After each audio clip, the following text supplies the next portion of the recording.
le diabète de type 2 est associé à une augmentation du risque cardiovasculaire. On considère même que le diabète est un facteur de risque cardiovasculaire indépendant. Il augmente ce risque parce que l'hyperglycémie chronique est associée à un vieillissement prématuré des artères, ce que l'on appelle l'athérosclérose, qui va boucher les grosses artères et exposer les patients à plus d'accidents cardiovasculaires. On considère ainsi que ce risque est multiplié par 2, de 2 à 4, de présenter un accident cardiovasculaire quand on est diabétique. Il faut avoir à l'idée, malgré tout, qu'il n'y a pas que l'hyperglycémie qui est en jeu, mais que cette population a aussi d'autres facteurs de risque plus fréquents que dans la population non diabétique, comme des problèmes de cholestérol ou des problèmes d'hypertension artérielle, qui participent aussi à cette augmentation du risque pour la population diabétique d'avoir un problème cardiovasculaire.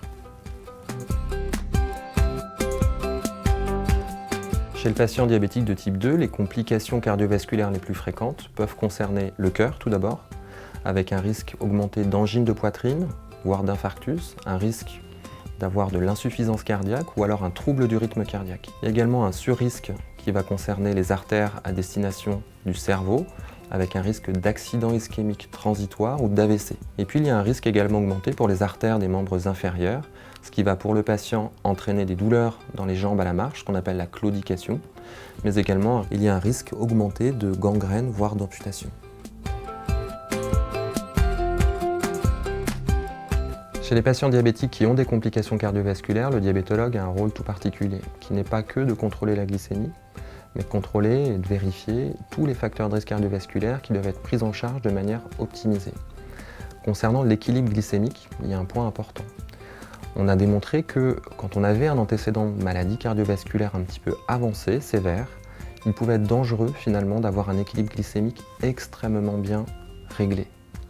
Et l'objectif en termes d'hémoglobine glyquée est finalement un petit peu plus proposé comme étant un petit peu plus lâche, avec un objectif à 8% pour les patients qui ont vraiment une maladie cardiovasculaire avancée. On suspecte qu'il existe peut-être un lien entre le risque de l'hypoglycémie et la survenue d'événements cardiovasculaires. Donc pour un certain nombre de patients, le contrôle glycémique va être beaucoup plus lâche. Pour les autres patients, avec des antécédents moins importants, la cible reste 7%, avec un contrôle optimisé des autres facteurs de risque.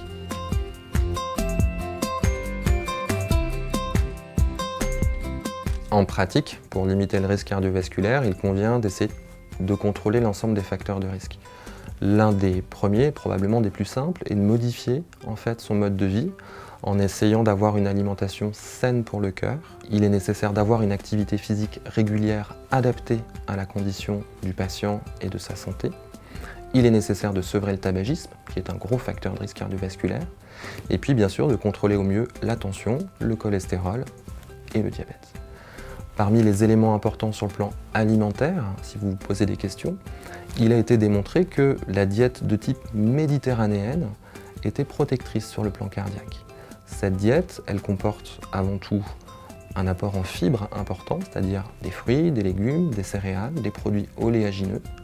Parmi les graisses à choisir, on évite généralement les graisses dites saturées ou les acides gras trans que l'on trouve dans les viennoiseries, en privilégiant des acides gras que l'on trouve dans l'huile d'olive ou encore dans les produits oléagineux.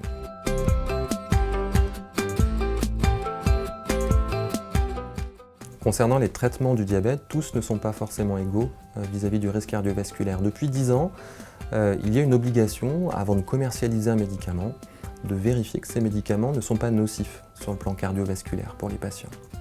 Donc nous avons des données sur les nouveaux médicaments qui sont rassurantes puisque pour une très large majorité d'entre eux, ils sont neutres sur le plan cardiovasculaire et n'exposent pas les patients à un surrisque.